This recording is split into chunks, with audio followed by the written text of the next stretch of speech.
तो दोस्तों हम लोग बात कर रहे थे कि किन किन कारणों की वजह से, ठीक है, क्या क्या कॉजेस थे जिससे कि ये फर्स्ट वर्ल्ड वार हुई थी। तो अब हम लोग बात करेंगे हमारा आखिरी कारण, ठीक है, क्या ऐसा आखिरी कारण था जो इमीडिएट कॉज था वर्ल्ड वार का, जो चिंगारी जो है ना फिर धमाके में बदल गई।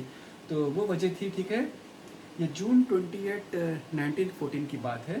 जैसा कि हम लोग बात कर रहे थे ऑस्ट्रिया हंगरी, ठीक है, ये कंट्री है, हमने बात की थी ये जर्मनी के, ठीक है, ट्रिपल अलायंस के ग्रुप में देख सकते हैं आप लोग यहाँ पर उसकी सहयोगी थी, ठीक है। तो ये कंट्री जो थी ऑस्ट्रिया हंगरी, इसके क्रॉन प्रिंस कौन थे? आर्चड्यूक फ्रांस फर्डिनेंड, ठीक है। क्रॉन प्रिंस का मतलब ये होता है कि ये राजा के बेटे थे, यानी अगले बनने वाले राजा थे। तो ये जो थे आर्चड्यूक फ्रांस फर्डिनेंड, ये क्या करते हैं, जून 28 1914 को बोस्निया कंट्री का दौरा करे थे, ठीक है। बोस्निया कंट्री पे उनका कब्जा था, ठीक है। तो वो वहाँ पर का दौरा करे थे। तो वहाँ पर जो है ना उसके बाजू और एक कंट्री थी जिसका नाम था सर्बिया, ठीक है। तो सर्बिया के जो रिबल्स थे, ठीक है, जो लड़ाकू बंदे थे, जो वहाँ पर के बागी थे, ये जंगजू थे कह सकते हैं हम लोग। तो ये लड़ाकू बंदे बोस्निया में बैठे हुए थे। जैसा ही वो फर्डिनेंड वहाँ पर विजिट करे बोस्निया के अंदर, इन्होंने सर्बियन ने वहाँ पर बोस्निया के अंदर इनका कत्ल कर डाला। तो जैसे ही इनका क्रॉन प्रिंस का कत्ल हुआ फर्डिनेंड का, ये जो बादशाह थे ऑस्ट्रिया हंगरी के, वो बहुत गुस्सा हुए और बोले कि कौन शामिल थे इनके मर्डर के अंदर, ठीक है, ये मर्डर के अंदर उनको हवाले कर दो बोलकर इन्होंने सर्बिया को अल्टीमेटम दिया 48 आवर्स का, ठीक है। अगर वो हथियारों को जो है ना, जो भी मर्डर केस के अंदर उनके जो मर्डर थे उसके अंदर कॉन्स्पिरेसी में जो भी शामिल थे, उनको हत्या के जो हत्या कर रहे थे तो उनको हैंड ओवर करने के लिए कहा। लेकिन 48 और गुजरने के बाद भी उनको कोई रिस्पांस नहीं आया, कोई रिप्लाई नहीं आया सर्बिया के पास से। तो उन्होंने फिर फाइनली क्या किया, 28 जुलाई 1914, ये पहला दिन है जब से वर्ल्ड वार शुरू हुई। तो उन्होंने क्या किया, ये ऑस्ट्रिया हंगरी ने इसके ऊपर सर्बिया के ऊपर जंग छेड़ दी, यानी सर्बिया के ऊपर अटैक किया, सर्बिया के ऊपर हमला कर दिया, ठीक है। कब किया? 28 जुलाई 1914, ठीक है, ये तारीख से फिर वर्ल्ड वार शुरू हुआ। तो ये सर्बिया जो था, ये सर्बिया ऑलरेडी फ्रांस का इसके साथ एग्रीमेंट था, ठीक है, इसका पार्टनर था, ठीक है, फ्रांस का। तो जैसा ही उसने ऑस्ट्रिया ने सर्बिया के ऊपर हमला किया, फ्रांस ने, ठीक है, ऑस्ट्रिया के ऊपर हमला किया, ठीक है। उनके साथ ट्रीटी थी सर्बिया के साथ फ्रांस की, उसका सहयोगी था ये।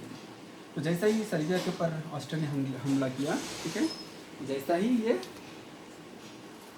ठीक है, ऑस्ट्रिया ने इस सर्बिया के ऊपर हमला किया, तो फ्रांस ने भी क्या किया, इस ऑस्ट्रिया पे हमला कर दिया, ठीक है। जैसे ही फ्रांस ने ऑस्ट्रिया पे हमला किया, जर्मनी ने भी फ्रांस पे हमला किया।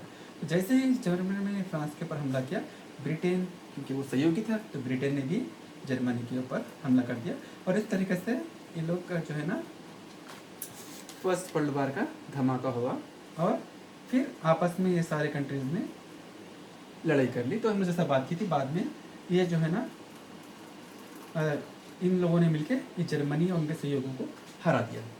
तो ये था हमारे फर्स्ट वर्ल्ड के बारे में। अगर कुछ भी समझ में नहीं आया टॉपिक के बारे में तो आप मुझे नीचे कमेंट बॉक्स में लिख सकते। मैं इसको बस हिंदी में बनाने की ये वजह थी कि बहुत सारे स्टूडेंट्स हैं उनको हिंदी में इंग्लिश में समझ में नहीं आता। तो यही कारण है कि मैं इसको हिंदी में बनाया। टॉपिक को बहुत आसान टॉपिक होते हैं, हम लोग इंग्लिश मीडियम में एडमिशन लेते हैं, लेकिन बहुत सारे कारण की वजह से हम लोग इंग्लिश में बात नहीं करते, तो हमको ये लेसन हमको समझ में नहीं आता। और ये बस एक न्यूज़पेपर की टॉपिक की तरह है, ठीक है, बहुत इंपॉर्टेंट लेसन है। तो मैंने कोशिश किया आपको इसको हिंदी में समझाने का। अगर आप लोग बोलेंगे, अगर मुझे रिक्वेस्ट करेंगे तो मैं इसको इंग्लिश में बनाऊँगा।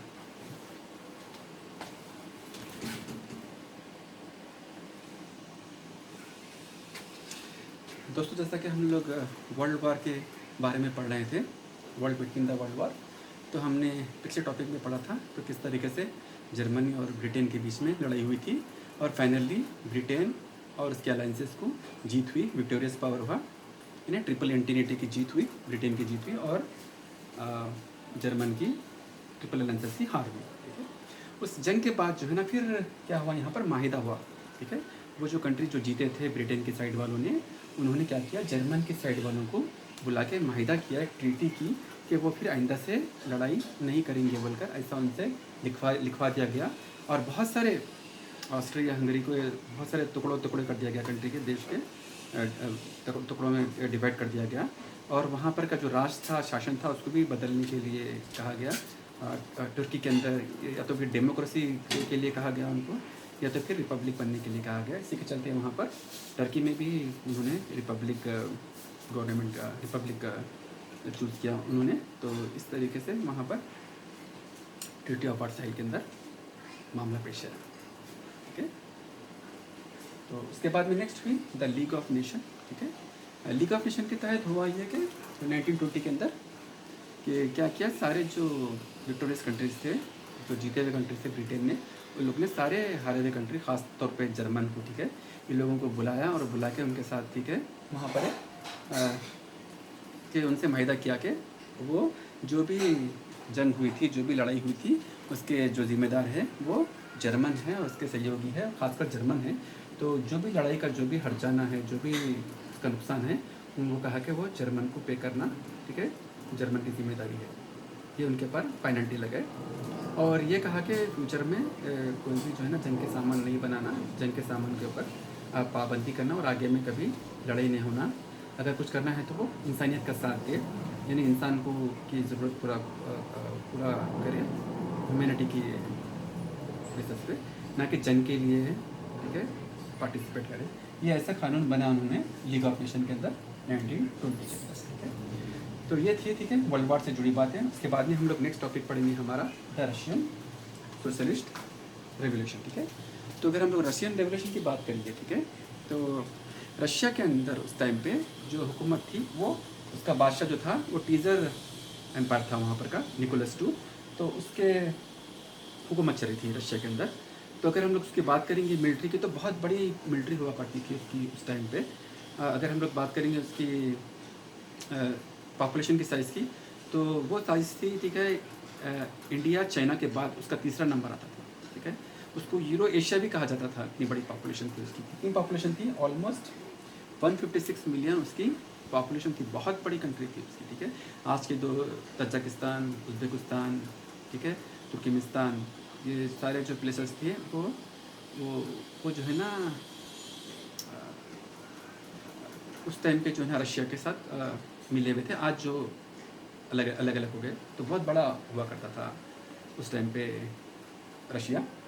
तो वहाँ पर की जो आवाम थी, ठीक है, इस टीज़र से, ठीक है, बहुत बेजार हो चुके थे निकोलस II से। एक ही नाम है, ठीक है, उस डायनेस्टी का जो एम्पायर था। तो उसकी आवाम की वजह ये थी, उसकी नाराज़ होने की आवाम कि वो एक तो जो है ना बगैर सोचे इतनी सारी आवाम को उसने जंग पे भेज दी। ठीक है, और खाने में की चीज़ों में भी कमी आ गई कि अगर सारा खाना वहाँ पर जंग के लोगों को जा रहा था, तो यहाँ पर के लोगों को खाने को नहीं मिल रहा था रशिया के अंदर। ठीक है, मुश्किल हो गई थी खाने की चीज़ों को, क्योंकि इतनी सारी बड़ी मिलिट्री थी जो लड़ाई कर रही थी इतने सालों तक वहाँ पर, तो सारे खाने पीने की चीज़ें वहाँ पर भेज दे रहे थे उन लोग लड़ाई में। ठीक है, एक तो बेसोचे इतनी मिलिट्री भेज देना, फिर उनका खाना भी जो है ना यहाँ पर की आवाम का भी खाना हिस्सा वहीं भेज दे रहे थे। तो यहाँ पर की जो आवाम थी रशिया की आवाम को खाने को नहीं मिल रहा था। तो इसके चलते जो है ना वहाँ पर क्या करें, वहाँ की आवाम ने प्रोटेस्ट करना शुरू किया। ठीक है, वहाँ के प्रोटेस्ट करना शुरू किया, तो जिसके तहत आप लोग देख सकते हैं ब्राउन कलर के अंदर एक कॉलर में रीडर के अंदर।